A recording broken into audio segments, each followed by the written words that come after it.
લાલજીભાઈનું થોડા સમય પહેલા દુઃખદ અવસાન થઈ ગયું, પરંતુ જન્માષ્ટમીની શરૂઆત એ લાલજીભાઈએ ગામમાં કરી હોવાથી આજે ગામના યુવાનો દ્વારા એમને આ શ્રદ્ધાંજલિ આપવામાં આવી છે અને એમના શ્રદ્ધાંજલિ માટે એમનો ફોટો લગાવી. જો મિત્રો, અમારા ગામની સતપરી બાપાની સમાધિ છે. ખૂબ જ સિદ્ધ પુરુષ હતા અને એટલા સિદ્ધ પુરુષ હતા કે જેમને મહાદેવની ભક્તિ કરીને મહાદેવને પ્રસન્ન કર્યા. ત્યારબાદ અમારા ગામનું આ સામે દેખાઈ રહ્યું છે ને જે મહાદેવનું મંદિર, એ સિદ્ધેશ્વર મહાદેવ તરીકે ઓળખાયું. બરોબર. જે સરપંચ બન્યા ત્યારથી બોડીને આજ સુધી સતત મંદિરમાં આવે છે અને મંદિરમાં દર્શન કરે છે. એના પહેલાં કરતા એ ન કરતા એ આપણને ખબર નથી. રમેશભાઈ છે, અમને શોરૂમ છે હોન્ડાનો, બરાબર. આ હોન્ડાના શોરૂમની અંદર બજાજની બાઇક વેચે છે, બરોબર ને, જે એક ચમત્કાર છે. એ હાથે લખે છે. આ ટેલેન્ટ રવિવાળામાં એક જ મોડો કાન છે, ડાવા હાથે લખીને જબડા હાથે લખીને બે હાથે લખે તો અક્ષર એક જેવા આવે. નમસ્કાર, રામ રામ દોસ્તો, ગુડ મોર્નિંગ. કેમ છો? બધા મજામાં છો? આજના બ્લોગની આપણે શરૂઆત કરવાના છીએ. રવિયાણા ગામની અંદર થઈ રહ્યો છે જન્માષ્ટમી મહોત્સવ, એટલે કે આપણા ગામમાં થવાનો છે જન્માષ્ટમી મહોત્સવ. અને કેવો થવાનો છે જન્માષ્ટમી મહોત્સવ એ માટે આ બધા જ લોકો આવી ગયા છે. જો ભાઈ, કેમ આવ્યા છો તમે અત્યારે અહીંયા? વાળો જન્માષ્ટમી ઉજવવા માટે કપડાં આવી ગયા છે. આમાં કૃષ્ણ, બલરામ, ત્યારબાદ ગુલાલ અને ગુવાળિયા બધાના કપડાં છે. પકડો. આ બધા કપડાં લઈને આપણે મંદિરમાં જઈશું ને મંદિરમાં જઈને આપણે જોઈશું કે કેવી તૈયારી ચાલી રહી છે. ધ્યાન રાખો, કેવી તૈયારી ચાલી રહી છે આપણે જોઈશું અને આપણે જઈશું અહીંથી મંદિરની અંદર. તો કાર્તિકા છે ને બનવાનું છે કૃષ્ણ કોલુડોની.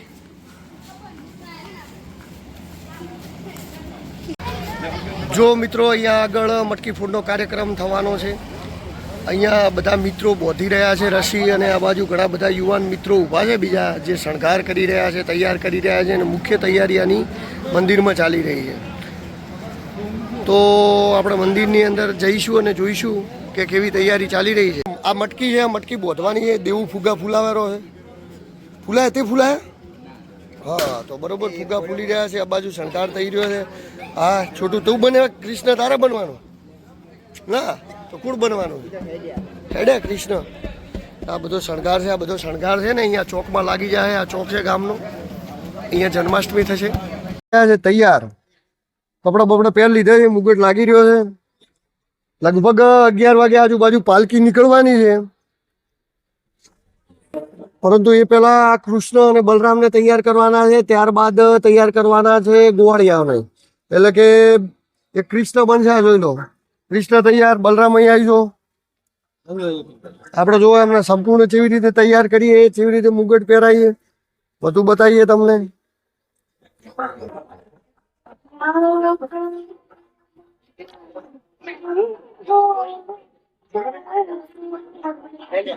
લાવો, હવે અમને આ માળાઓ પહેરાવાની છે. આરી કૃષ્ણની માળા.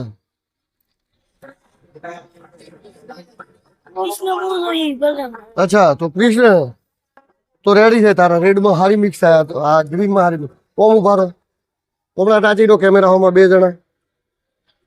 ઓમ ઉભારો, રેડી. હવે તમારા હાથી પહેરવાના રહ્યા વજ્રની, બરોબર? કાટવાનું આ છે ને માળા.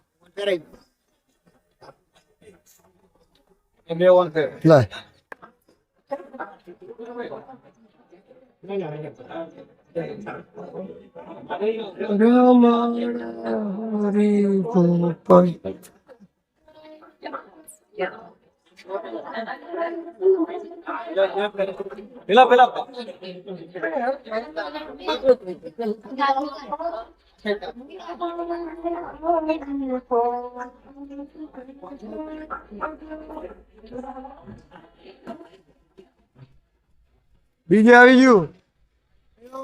એ ગોવાળિયા છીએ, તૈયાર થવાડો બસ. મિત્રો, પાલકી તૈયાર કરવામાં આવી છે. પાલકીની પાછળ ફોટો લગાવવામાં આવ્યો છે. અમારા ગામમાં લાલજીભાઈ હતા, એમનો ફોટો છે. લાલજીભાઈનું થોડા સમય પહેલા દુઃખદ અવસાન થઈ ગયું, પરંતુ જન્માષ્ટમીની શરૂઆત એ લાલજીભાઈએ ગામમાં કરી હોવાથી આજે ગામના યુવાનો દ્વારા એમને આ શ્રદ્ધાંજલિ આપવામાં આવી છે. અને એમના શ્રદ્ધાંજલિ માટે એમનો ફોટો લગાવી અને ભગવાનની પાલકી પણ હું તમને બતાવું છું. તો ભગવાનની પાલકી આગળ છે, પરંતુ પાછળ લાલજીભાઈને શ્રદ્ધાંજલિ આપવામાં આવી છે. અને આ બધા યુવાન મિત્રો છે જેમની એવી વિનંતી હતી કે એમને શ્રદ્ધાંજલિ આપવામાં આવે. અને આ ભગવાન શ્રી કૃષ્ણની પાલકી પણ જુઓ તૈયાર થઈ ગઈ છે. અહીંયા ભગવાન શ્રી કૃષ્ણ બરોબર. નંદલાલા માટેનો હિંચકો, પ્રસાદ, ગુલાબ, ચોકલેટ અને સરસ મજાનું ડેકોરેશનથી શણગાર કરેલો છે, આપ જોઈ શકો છો. તો મિત્રો જુઓ, ગોવાળિયા તૈયાર થઈ ગયા છે અને કૃષ્ણ અને બલરામ પણ આપ જુઓ તો સામે તૈયાર થઈને ઊભા છે. હવે પાલકી નીકળવાની થોડીક વાર છે. વાગ્યા છે 10 અને 10:10 પાલકી નીકળવાની છે. આ બાજુ બાબુભાઈ તૈયાર કરી રહ્યા છે. તું બીજું તાલે ટોપી જોવે છે? માહીને ટોપી જોવે? હાજુ બોલો, તમારે જોવે? તારે જોવે માહીને જોવે? તારે જોવે? માહીને જોવે. તો તું ચમ કૃષ્ણ ચમ ના બન્યો? કૃષ્ણ બની જા, હું કપડાં પહેરાવું. ચમ તો ગોવાળીઓ બની જાય, હું કપડાં પહેરાવું. તો મારા છોકરા બનવું નહીં તો ગોવાળીએ બધી ટોપીઓ પહેરી પડી, કૃષ્ણે બધી ટોપીઓ પહેરી પડી. તો તું કપડાં પહેર ગોવાળીયાને, તો હું તને પહેરાઈ જોઈએ નહીં પહેરવું. ચેને જો માહિર ને, ચેને માહિર? એ માહિર બોલાવજો, માહિરને બોલાવો. નેસે હાર્યું પહેર્યું છે, પહેરાઈ ગયો કે તો પહેર ભરું.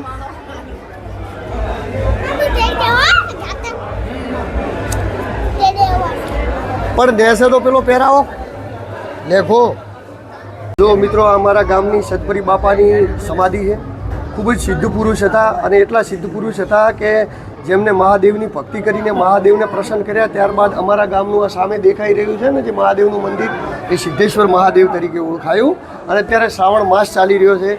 બધા જ યુવાન મિત્રો ગામની અંદર જન્માષ્ટમીમાં બેઠા છે.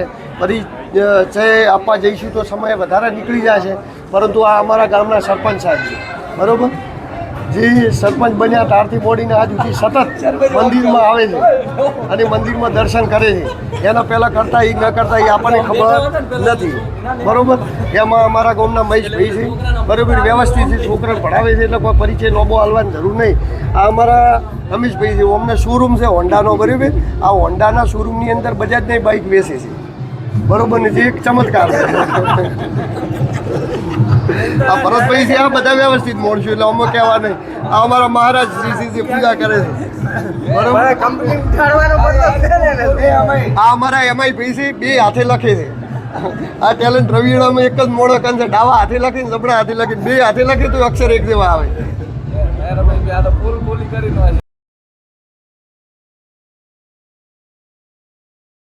મિત્રો તો જો અહીંયા લગાવી દીધી છે, મટકી ફોડનો કાર્યક્રમ થવાનો છે. ડીજે સાથે પ્રોગ્રામ અહીંયા પહોંચી રહ્યો છે.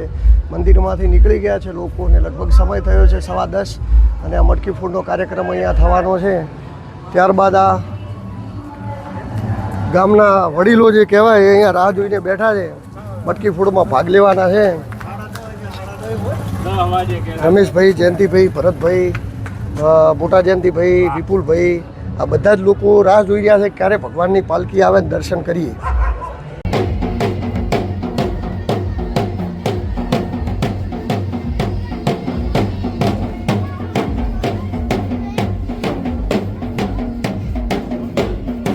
સમગ્ર રવિયાણા ગામ એ ભક્તિ માહોલથી ગુંજી ઉઠ્યું હતું ને જ્યારે ગામ એ ભક્તિ માહોલથી ગુંજી રહ્યું હતું ત્યારે સમગ્ર ગામમાં પાલકી ભરી રહી હતી ને મહિલાઓને ઠેર ઠેર વધાવી રહી હતી. ત્યારબાદ જ્યારે મટકી ફોડનો કાર્યક્રમ હતો ત્યારે કૃષ્ણ મટકી ફોડવા જઈ રહ્યા હતા. ત્યાં જ સામે ઊભાલા છોકરાઓ ગામના એને ઊંચી કરી દેતા હતા, એટલે રસીને ઊંચી કરી દેતા હતા, એટલે ફોડી શકતા ન હતા. ફરીવાર પકડવા જતા હતા તો ફરીવાર પણ એને ઊંચી કરી દેતા, એટલે કૃષ્ણ વારંવાર એ બાજુ જોતા હતા. આપ જો હું ઝૂમ કરીને બતાવું તો એ લોકો મજા લઈ રહ્યા છે અત્યારે. ને ત્યારબાદ ધીરે ધીરે થોડીક વાર મજા એન્ટરટેનમેન્ટ લીધા બાદ મટકી આખરે કૃષ્ણએ પકડી લીધી અને મટકીને આખરે ફોડી અને ગામની અંદર જે ભગવાન શ્રી કૃષ્ણનો ઉત્સવ હતો એને મનાવવા માટે અંદરથી જે ચોકલેટો હતી, કેળા હતા, એ બધા જ ગામની અંદર ખુલ્લે આમ વેચવામાં આવ્યા. અને કોસ્ટ્યુમો બધા હલકી લેવામાં આવ્યા છે અને એકદમ માહોલ આપ જોઈ શકો છો, એકદમ ઠંડો પડી ગયો છે. જન્માષ્ટમીનો માહોલ પૂર્ણ થઈ ગયો છે અને યુવાન મિત્રો બધા ઓટે બેઠા છે.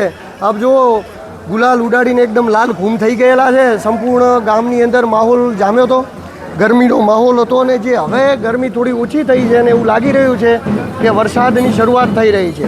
આ અમારા સરપંચ સાહેબ છે, બરાબર, રવિયાણા ગામના. માહોલ પતી ગયો. સરપંચ, શું કહેવું છે તમારા ગામની અંદર નવરાત્રિ? સરસ મજાનો ઉત્સવ ઉજવાઈ ગયો. બધા લોકો અહીંયા ખૂબ પોતપોતાના રીતે સાથ અને સહકાર આપ્યો. વરસાદ પણ એવો સારો હવે એવો વરસાદ ચાલુ છે. આ રમેશભાઈ ડેપ્યુટી હા, સરપંચ વરસાદ એવો પણ ચાલુ થઈ ગયો છે અમારે બાપાજીનો ઉછેર પેલા ઉજવી રહ્યા ગરમીની છે અંદર ઉજવાયો એના કરતા અત્યારના માહોલ અત્યારે બહુ ઠંડો માહોલ છે મસ્ત મજા આવી ગઈ છે મજા આવી ગઈ. હા મજા આવી તો ગઈ જુઓ મિત્રો માહોલ એકદમ ઠંડો કરી નાખ્યો છે. ડેપ્યુટી સરપંચ હતા. આ જુઓ વરસાદ હવે ચાલુ થઈ રહ્યો છે.